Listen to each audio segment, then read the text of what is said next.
Alam mo, isa sa pinakamasarap na pakiramdam ang pagmumotor ng long ride. Yung tipong pagsakay mo pa lang ng motor, pagpapaandar ng engine, may mararamdaman ka ng kakaibang saya. Dahil kapag nagmumotor ka na sa mahabang biyahe, talagang nakakawala ng stress at ma-appreciate mo pa ang ganda ng mundo. Yung tipong habang nagmumotor ka, masasabi mo na lang sa sarili mo na, wow, ang sarap palang mabuhay. Ang ganda pala ng mundo. Lalo na kapag ang patakbo mo ay chill lang. I-enjoy mo lang talaga ang moment. Madami kasi tayo kanya-kanyang problema sa buhay Pero pag nagmumotor ka na, makakalimutan mo ang problema mo. Lalo na kapag maganda ang view, maganda ang kalsada, tapos di mo namamalayan, nagkakaroon ka na pala ng positive mindset.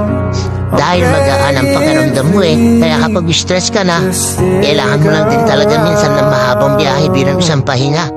Ang weird, no? Kasi nakakapagod magmotor.